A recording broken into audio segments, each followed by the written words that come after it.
I think our nation was turned on its head for 3 years. I think based on a completely bogus narrative that was largely fanned and hyped by an irresponsible press. And I think that there were gross abuses of FISA and inexplicable behavior that is intolerable in the FBI. And the Attorney General's primary responsibility is to protect against the abuse of the law enforcement and intelligence apparatus and make sure that it doesn't play an improper role in our political life. That's my responsibility, and I'm going to carry it out. On this episode of Just Informed Talk, as the fake news continues to get disproven on a daily basis about their assertions and assumptions regarding the whole entire Russiagate FISA abuses, we are going to take a deeper look at who the real renegade SPYMASTER was. And we're going to take a look at the Attorney General's latest statements with regard to the Inspector General's report and a whole bunch of other really important news stories that you guys are definitely going to want to stick around and check out. Hi, I'm Craig and welcome to another episode of Just Informed Talk. I always like to begin by saying thank you. If you guys haven't done it yet, come here to the landing page, click the big red subscribe button, make sure you hit the bell for notifications so you get notified when these videos get posted. It means a lot and it helps a lot, so I encourage everyone to do it each and every time. We look at the Q board, right where we left off. We left off at the latest Q post on December 7th, 2019, Q post 3666, mark of the beast there, talking about Adam Schiff and some very, very suspicious things he's posting over on Facebook with people wearing Mossad t-shirts and all types of questions that go into who is really behind the push to try to oust President Trump, to unseat a duly elected president. But we're going to get into a few really important news stories about all of this, and I really want you guys to stick around for those. But we haven't had any new posts yet. We're waiting, and I'm sure they're coming. But with that, I like to remind everybody, come back here, watch these last few videos. Why? Because there is a content suppression algorithm in full force going on with these big tech companies, and they're trying to suppress this information. They're trying to block your ability to get access to it, and they're trying to keep it away from people who really need to hear this, which in my opinion is one of the biggest violations of our individual rights, but then also of more broadly their pledge to be an open speech platform. When they become a publisher, they start going into different territory, and then it gets into FEC laws. And I just really think that these people think they are more powerful than the US government itself, which is really disturbing. But that's why I ask you guys to come here, share these videos, watch them. If you're scratching it going, what is QAnon, the Great Awakening, watch this video right here. It'll give you all the information you need, plus a whole lot more. And please just come check out the channel. Before we get started, I want to remind you guys, go check out the Brave browser. If you guys don't know about this product yet, it is great. Brave browser is an internet browser, just like any other. Google Chrome, Mozilla Firefox, Internet Explorer, it's just like that, but it's free. And there's a link in the description. When you use it, it makes a contribution to this channel. I use this product, so that's why I'm recommending it. Go check the link in the description, download the Brave browser, install it on your computer, and run it, and just test it out, because I think it's a great product. It blocks ads. You know all those crazy pop-up ads that make going on the internet so tough? Well, this product is great because it blocks those ads, and I would encourage everyone to go check it out. It's free. Use the link in the description, download the Brave browser, install it, and run it. And I'm telling you, it's a great product, and that's why I'm trying to push it on you guys, because it's better than all the other ones where you know big tech is watching and taking all of your information, and your information is vulnerable to everyone else. Best part about Brave, it's got a VPN and a Tor browser built in, so they have already built in the functionality of protecting your privacy from advertisers and just random people on the internet. So it's a great product. I encourage you all to download it, install it, try it out for yourself. But that's where we're going to pick up. Now, I want to start by talking about YouTube's new terms of service. They have kicked into effect apparently today or yesterday, depending on where you are. And I got a message on inside my studio app, which is on the back end that you guys don't see on YouTube. And it told me basically that they're going to take a bigger stance against hate, and they're going to start censoring more. I mean, that was the general gist of it, right? And a lot of people coming on YouTube and saying, you know, and even I've been one of the people saying like they've lost their way. But if you look at it, traditionally YouTube was something totally different than it is today.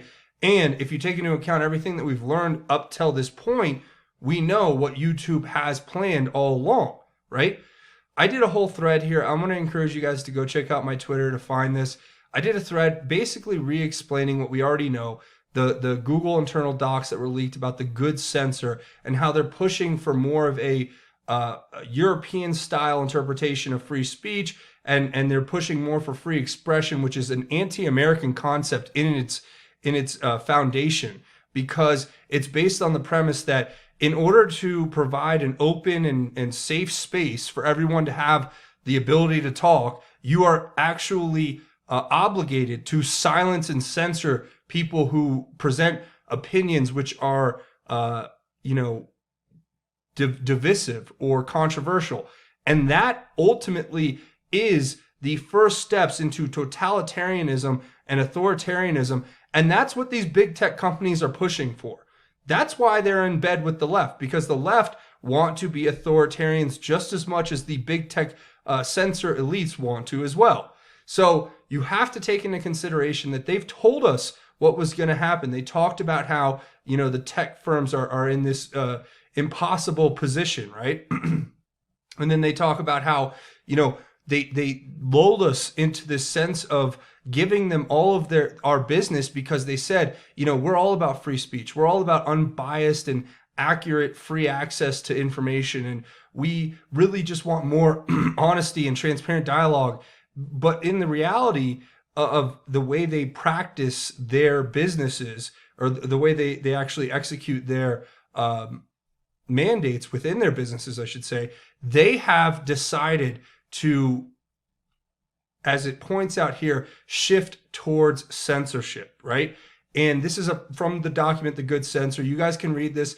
And they've finally decided that they want to push for more of a politicized editorial and publisher type role as opposed to a free speech platform, because they've unilaterally decided that they are the arbiters of morality and goodness. The same people who, support ideals and principles which are completely antithetical to most of America, I would say, or at least the 63 million people who voted for President Trump, or the millions and millions of Christians who live in this country, because they openly promote things like teenagers who glorify Satanism, or other individual influencers who promote socialism. Now, it's fine for them to be endorsing those things on their own, I guess, as individuals, because that is a part of what free speech really is. But I don't want to see it on a being implemented, I guess I should say, on a broad level by these major institutions, corporations, which actually have a monopoly on things like digital information, such as Google and YouTube and Facebook, which is like the social media mecca, or Twitter, which is like one of the freest forms of expression, really, when you can get on and have a conversation with anyone in the world about anything and give your thoughts no matter what.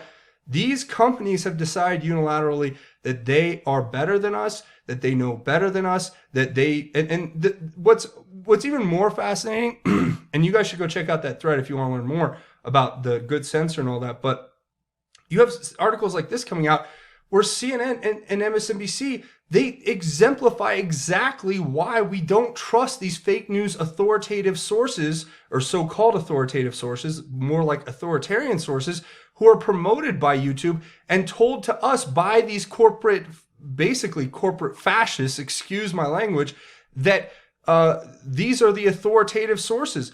These people won't even air both sides of the Inspector General hearing, because as soon as a Republican gets on, they know that Republican is going to make a lot of sense to a lot of people in this country, and they can't have that. They can't have you seeing the other side of the story, because they only want you to see their side. They only want you to believe and embrace their narrative. And it's all a form of command and control. And these people are sick authoritarians. And to me, ultimately, we're not asking for this to be a left-right paradigm shift, thing, as much as we're just asking for equality and freedom of speech, and not to embrace a European style which believes in principles which are antithetical to our constitutional rights, including the freedom of speech which we are given through the First Amendment. So for me, this is really dangerous. It's a really bad, slippery slope we're getting on. But a lot of these people, I think it's like a half and half thing. Half are just ignorant. They've drank the Kool-Aid. They're 100% in. And the other half are really either complicit in covering up these crimes, or they're complicit in being involved in these crimes, or other even more sinister motives may even exist. But this is disgusting. It's anti-American. It's antithetical to everything that we were founded on. And I think that's an important thing to highlight. Now, getting into some news here, and then we'll watch, FYI, we're going to watch clips from the impeachment hearing today. We're going to watch a few other clips. You guys are going to want to stick around and check this out. But here's a big story that came out from the Gateway Pundit today, talking about this op-ed written by Eric Holder. You know who Eric Holder is, the former Attorney General under Obama, right? Who was a part of a lot of these things like Fast and Furious, and a lot of these things that happened around the Clinton era as far as malfeasance and corruption and criminal treason, in my opinion, with people selling us out to foreign entities, foreign nationals, and the like. So with that, this story here goes into this op-ed written by, of course, as we said just before, the former Attorney General Eric Holder. And basically, the sum of this story is he is casting dispersion upon John Durham's investigation, which is happening right now. And you're going to watch these clips I'm going to show you of Attorney General Barr explaining that John Durham's investigation is a further investigation into the things uncovered through the IG report, and reminding us in this interview that the IG really has no prosecutorial power. It was merely an observational thing where he had to just interview people working within the agencies, right? But ultimately, this says that John Durham is conducting a witch hunt, and then it basically sums up with Attorney General William Barr is unfit to lead the Justice Department. So ultimately, it's the same thing as the op-ed that was put out by James Comey, which we covered in the last video. If you guys remember this video right here where we talk about corny comms, yeah, interesting to really watch closely, because we talk about this exact same thing through the Washington Post op-ed put up by James Comey, where he says basically, I didn't do anything wrong, and this IG report completely vindicates me, when it's like completely couldn't be further from the truth there, right? So that's interesting. Not to mention, if you go back, this is like 2017, October of 2017, Jim Shooter reporting, CNN. Once again, Trump's claim the dossier is discredited has been discredited. In fact, U.S. intel has corroborated portions.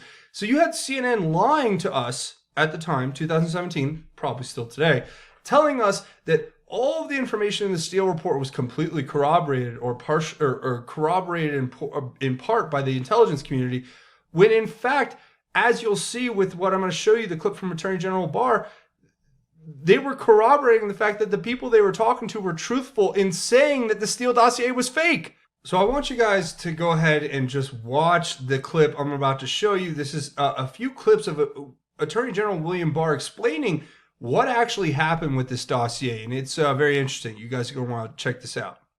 What you know so far, is it still? Do you still stand by your statement that the campaign was spied upon? Well, it's clearly spied upon. I mean, that's what electronic surveillance is.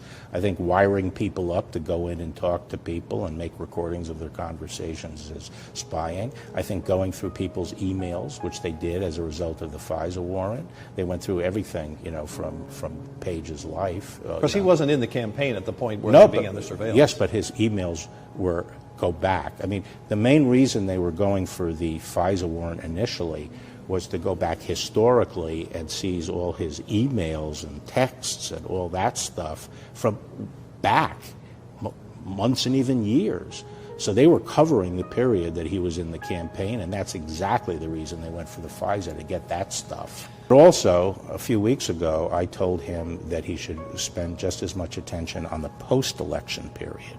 And I did that because of some of the stuff that Horowitz has uncovered, which to me is inexplicable. Inexplicable. Well, what I said is their case collapsed after the election, and they never told the court, and they kept on getting renewals on these applications. There was documents falsified in order to get these renewals. There was all kinds of withholding of information from the court. And the question really is, what was the agenda after the election that kept them pressing ahead after their case collapsed? This is the President of the United States. But in one area, I do disagree with the IG, and that was whether there was sufficient predication to open a full-blown counterintelligence investigation, specifically using the techniques that they did to collect intelligence about the Trump campaign. Well, as a policy matter, why not open an investigation on a thin pretext? I guess on the one hand, you could say it's a presidential campaign, it's very sensitive, you need better evidence. On the other hand, you could say it's a presidential campaign. We have to be very careful. There could be a threat to our political process. Well, I think probably from a civil liberties standpoint, the greatest danger to our free system is that the incumbent government use the apparatus of the state, principally the law enforcement agencies and the intelligence agencies, both to spy on political opponents, but also to use them in a way that could affect the outcome of the election. As far as I'm aware, this is the first time in history that this has been done to a presidential campaign, the use of these counterintelligence techniques against a presidential campaign. And we have to remember that in today's world, presidential campaigns are frequently in contact with foreign persons. And indeed, in most campaigns, there are signs of illegal foreign money coming in. And we don't automatically assume that the campaigns are nefarious and traitors and acting in league with foreign powers. There has to be some basis before we use these very potent powers in our core First Amendment activity. And here, I felt this was very flimsy. Basically, I think the department has a rule of reason, which is at the end of the day, is what you're relying on sufficiently powerful to justify the techniques you're using? And the question there is, how strong is the evidence? How sensitive is the activity you're looking at? And what are the alternatives? And I think when you step back here and say, what was this all based on? It's not sufficient. So in May 2016, apparently a 28-year-old campaign volunteer says in a social setting... This is George Papadopoulos. This is George Papadopoulos.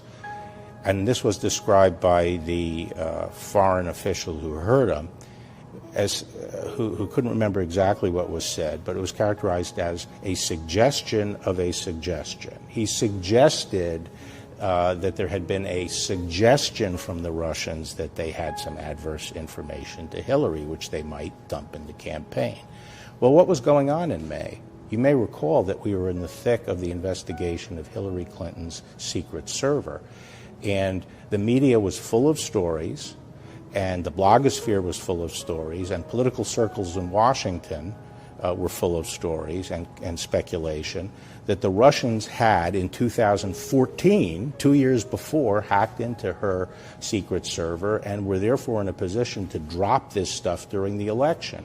In fact, the day before this comment was made in a bar, Fox News was reporting that their sources told them there was a debate going on in the Russian government as to whether or not to drop Hillary Clinton's emails between the intelligence agency and the foreign ministry. But that related to Hillary's server.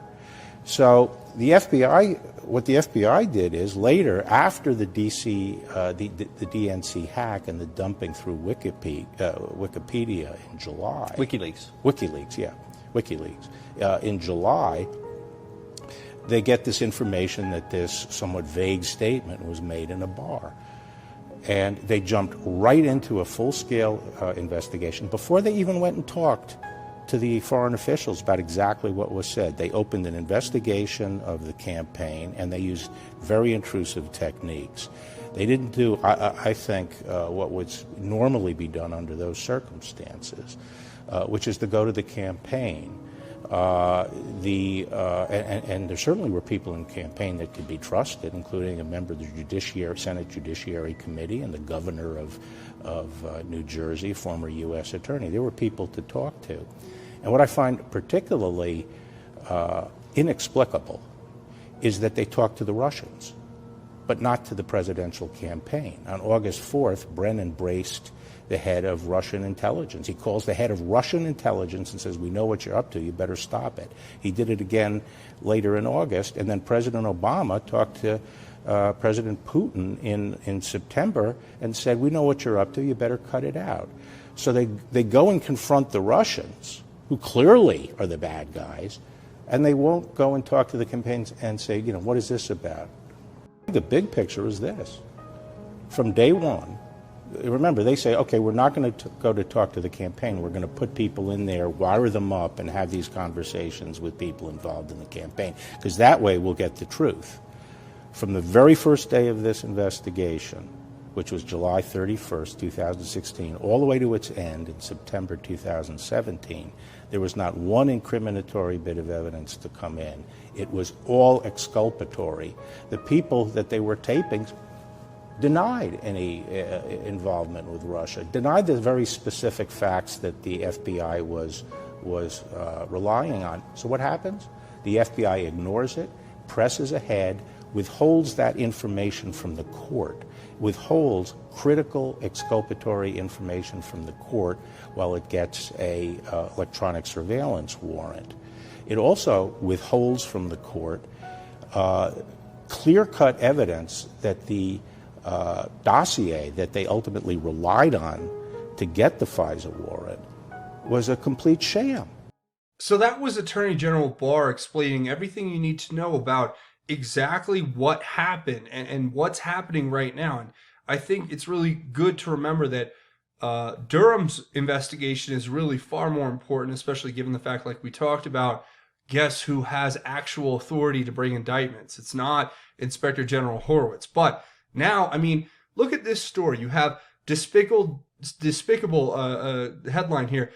Deep state bureaucrats named Time Magazine's Guardians of the Year. You got Lieutenant Colonel Vindman, the guy who listened in on a phone call and didn't like our U.S. foreign policy, decided to unilaterally change it by himself because he thought he knew better about how the U.S. should deal with Ukraine than the President of the United States, who we elected with like 63 million people. I don't know that 63 million people voted for Lieutenant Colonel Vindman to do anything with his life. Not that anyone cares, right? Or any of these other ridiculous losers, in my opinion, who got in front of Capitol Hill and told their biased opinion because they were all Trump haters from the get-go, who were just salivating for a chance to go after President Trump. So watch this clip from the impeachment hearing today, where you have Inspector General Horowitz giving his testimony, but you have a lot of statements from members of the House and Senate that I think you'll be very interested to hear. They're never going to stop with their attacks because they can't stand the fact that President Trump is actually draining the swamp and doing what he said he would do, and most importantly, getting results. Taxes cut, regulations reduced, economy growing at an unbelievable pace, lowest unemployment in 50 years, Gorsuch and Kavanaugh on the court, out of the Iran deal, embassy in Jerusalem, hostages home from North Korea, and oh, by the way, a new NAFTA agreement coming any day now. They can't stand it, and they're never going to stop. And it's not just because they don't like the president. It's not just because they don't like the president. They don't like us. They don't like the 63 million people who voted for this president. All of us in flyover country, all of us common folk in Ohio, Wisconsin, Tennessee, and Texas, they don't like us. How about what Mrs. Carlin said last week, sitting right there? The Democrat professor who came in here and told us what she believes. Liberals tend to cluster. Conservatives spread out because they don't even want to be around themselves. How about our colleague, Maxine Waters, June of 2018, when she said this? And if you see anybody from that cabinet in a restaurant, in a department store, at a gasoline station, you get out and you create a crowd and you push back on them and you tell them they are not welcome anymore, anywhere. That is scary. How about Peter Strzok, the guy who ran the Clinton investigation, the guy who ran the Trump-Russia investigation, the deputy head of counterintelligence who was fired when he said this, went to a Southern Virginia Walmart, I can smell the Trump support. They don't like us. That's what this is about. They don't like the president, they don't like the president's supporters, and they dislike us so much they're willing to weaponize the government. A few years ago it was the IRS, more recently it was the FBI, and now it's the impeachment power of Congress, going after 63 million people and the guy we put in the White House. Think about what Chairman Schiff did last week. He released the phone records of the president's personal lawyer. He released the phone records of a member of the press, and he released the phone records of a Republican member of Congress. This is scary stuff. This is scary stuff what they're doing, and frankly, it is dangerous for our country. It is not healthy for our country, and we should all remember what Emmett Flood told us, the president's lawyer, what he told us this past spring when the Mueller report first came out. It would be well to remember that what can be done to a president can be done to any of us. This is scary stuff and serious stuff, and I hope you guys will reconsider and stop it while you can. The number 2 major error in the applications was omitting Carter Page's prior relationship.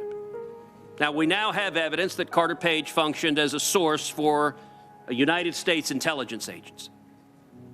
That's a pretty darn important fact.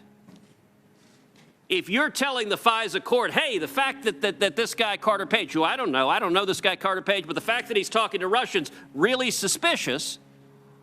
Well, the fact that he's serving as a source for U.S. intelligence agents is pretty darn relevant to why he's talking to Russians, because we have lots of sources that are talking to bad guys.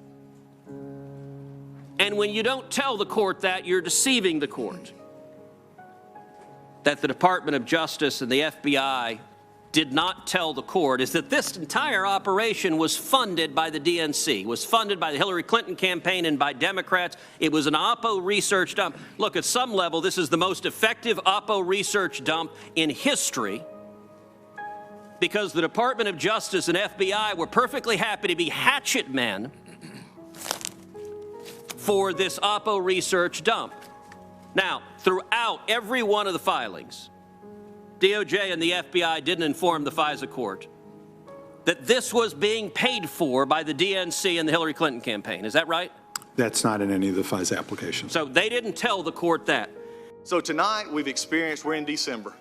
After a year of trashing this institution, a year of trying to trash this administration and this president, we come up with abuse of power and can't define it. We come up with obstruction of Congress after 72 days. I know they're desperate. You know how I know it? Adam Schiff's own words yesterday. We can't go to court. That would take too long. An election is coming. Let me finish the last part of that sentence. Is he liked to put words into President Trump's mouth when he faked the call transcript. No, Adam, what you need to continue to say is, we can't beat him next year. The only thing we need is a 30-second commercial saying we impeached him. That's the wrong reason to impeach somebody, and the American people are seeing through this. But at the end of the day, my heart breaks for a committee that has trashed this institution, and this is where we are now. So that's going to wrap it up. I want to say thank you guys for watching. I hope all of those clips and everything we talked about here kind of gives you a little more clarity on what's happening, and we'll definitely be back with more information coming up very, very soon. A few more things before we go. Watch these videos, share them, hit the subscribe button, and leave your thoughts, theories, and insights below. I want to hear what you guys have to say about everything. Also, go check out bitchute.com/justinformedtalk. There will be a link in the description. You can come over here and sign up, subscribe, because with these new Orwellian, draconian, whatever you want to call them, policies being implemented by Google, YouTube, and all these other companies, you just don't know how long you'll be able to stay anywhere, right? Because they're pushing ahead of the 2020 election to shut down free speech. So they may just come and take it. Who knows? But all I can say is I'm going to keep going no matter what. So you can come find me over here on BitChute. It's a great way to connect outside the channel. Also, I'm on Twitter @JustinFormedU. That's where you can get that thread too. Links to all this will be in the description. Also, you can come find me at JustinFormedNews.com, the official website for Just Informed Talk. Links to the Q stuff, different news sites, breaking news, and of course, the latest videos from the channel. That's JustinFormedNews.com. A couple other ways you can help out the channel are both financial. come find me on Patreon, patreon.com. It's a crowdfunding website. You guys have kept this channel alive.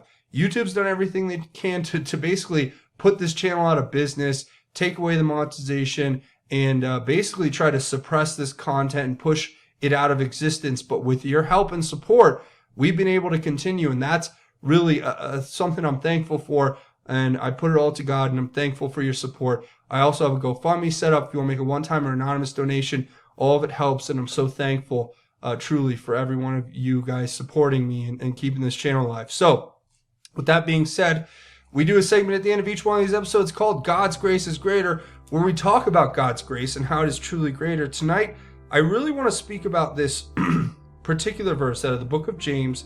It's chapter 5, verse 7 and 8. And I just want to share this with you. And it talks about patience. And I really think these words, I need to hear them. So hopefully they help you. And I really do pray that. But it says, therefore, brothers and sisters, be patient until the Lord's coming. See how the farmer waits for the precious fruit of the earth and is patient with it until it receives the early and the late rains. You also must be patient. Strengthen your hearts because the Lord's coming is near. Now, what does that mean? A few things, I guess. But a few important things, I would say. One thing, temper your heart with patience. We have faith. We know God is there, and we put our faith in God. And as it says there, the Lord's coming is near. You don't know the day, the time, the hour. You don't know when anything's going to happen. Nothing in this life is promised except that we have been given this great gift of eternal salvation through our Lord and Savior Jesus Christ. So temper yourself with patience and understand that ultimately faith and righteousness and just true determination to follow God and be an upright, upstanding, humble servant of the Lord is really what we're called to do. So my message to you is, remember that you can take solace in the fact that patience pays off. It may not be on our time. It may never happen on our time.